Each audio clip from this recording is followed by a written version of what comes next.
Здравейте, приятели!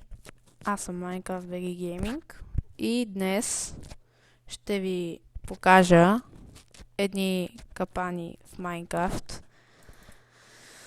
Да знаете, че това няма да бъде туториал видео как да си направим, ами просто ще ви ги демонстрирам как работят. Да знаете, че някой ден може да направя и туториал как се правят някои от тях, защото някои ги направих малко трудно, пък и малко ги забавих. Някои от тях съм копирал идеи от други капани и съм добавил собствени, други сам съм си ги измислил. Интересни са. Те са ми в една скрита стая. Сега ще ви ги покажа. Само че за момент ще ми трябва Game Mode.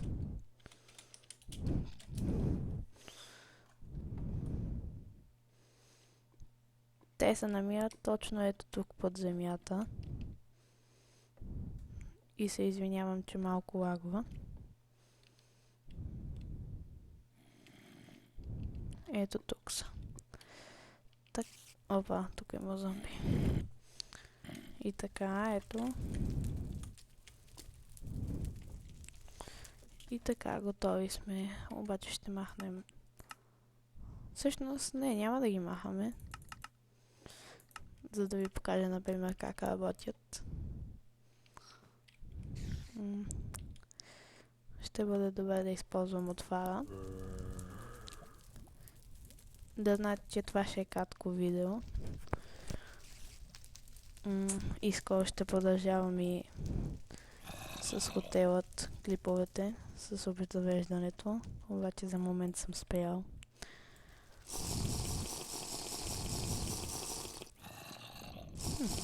Интересно. Добре, така. В момента... това зомби тук ми пречи. Разкривам и капаните. И сега ми обърка нещата, което не биваше да го прави. Не! Ох, съвсем обърках нещата. Нищо, сега ще ги правя. И твърде очевидно е, че има някаква уловка, обаче за сега не съм измислил прикритие. И нали тук няма нищо, обаче някой може да се заблуди. И е така, нали, ходиш си и искаш да влезеш и се чуди защо не се получава. И какво се случва? Падаме долу.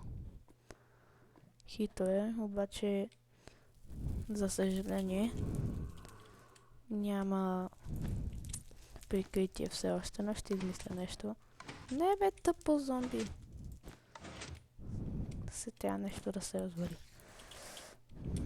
Сега слагаме тази част.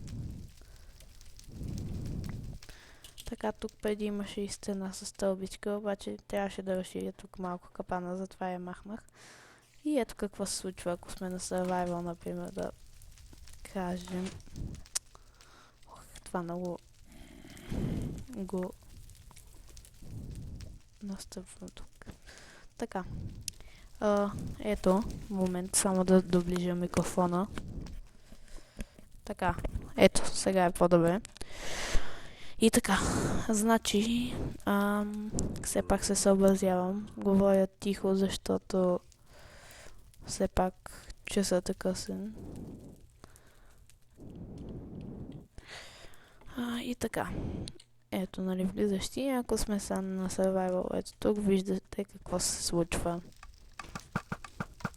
Почва да стреля и стават неприятни работи. Ако сте на survival, защото това са все неприятни стрели на болката, на унижението, на страданието. В смисъл няма такива да е. Има на болката май. На... какво ще имаше на отравянето. Призрачна стрела. Това са тук. И там не можеш да избягаш, но докато се върнеш, ще трябва да мине още време и има шанс да умреш.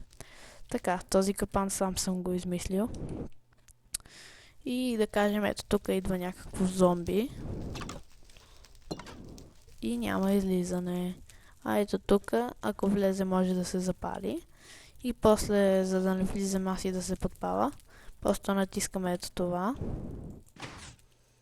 Пясъкът падя. Огънят угасва. Просто махаме пясъка. Зареждаме го с нов. Слагаме червеният камък. И отново всичко се получава.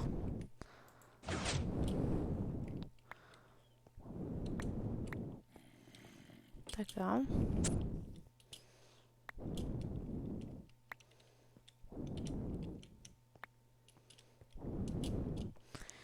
И ето какво се получава. Значи слагаме ето така.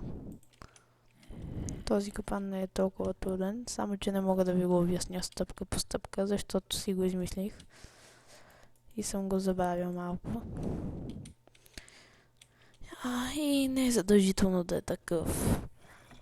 Пясък, може и обикновен. Може и чакъл. Чакъл ли беше? Чакъл беше. Обърках го. Просто не знаех как се произнася. Може и обикновен пясък. Може и пясък на душите. Не знам дали може. Май не може. Я да видя. Не може.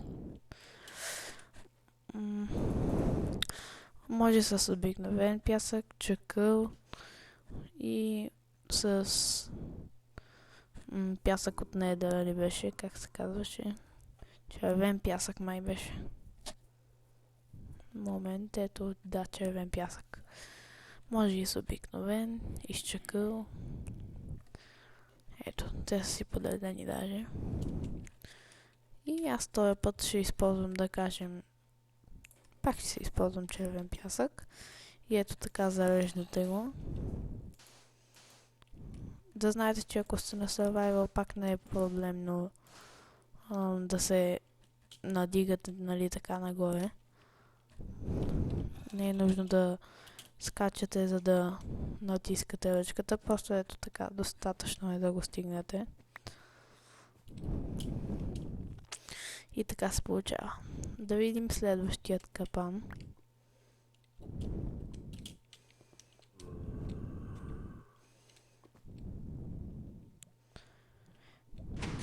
И ето сега, ако сме на Survival, например, ето, отстрани няма как да избягаме, нито пък отгоре.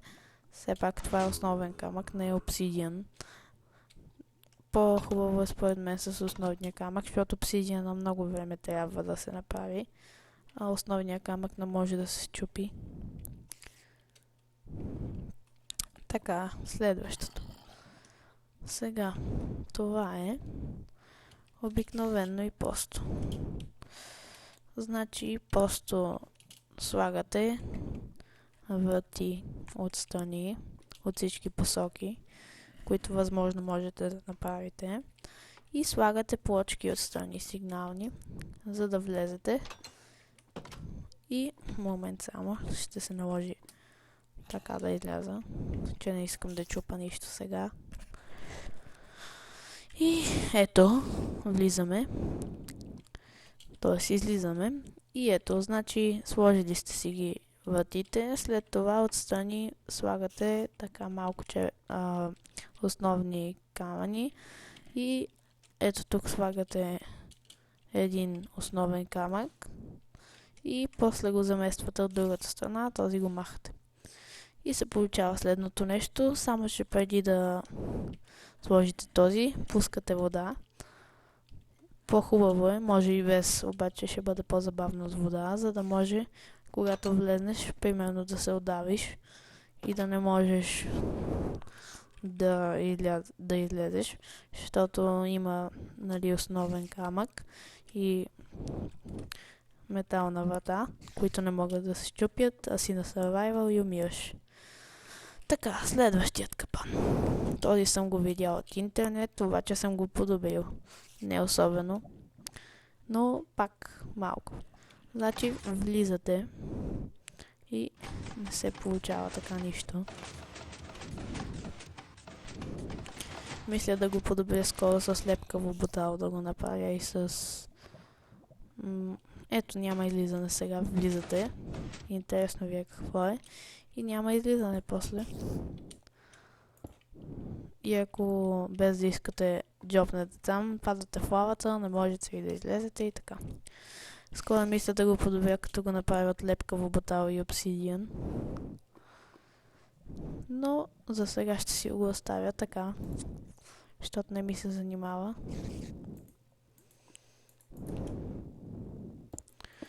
И ето, после си го попълвате. Тук ако влезе някакво зомби или нещо такова.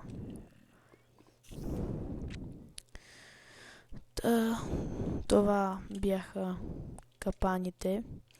Пишете в коментарите, ако искате да ми давате идеи за някакви други капани. Аз ще ги подобрявам. И до кога това зомби тук ще ми се печка, не мога да разбера.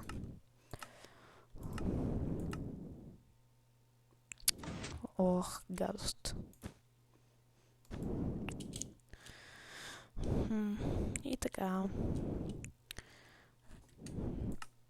Скоро мисля да продължавам и клипът с хотелът. И това беше от мен. До скоро.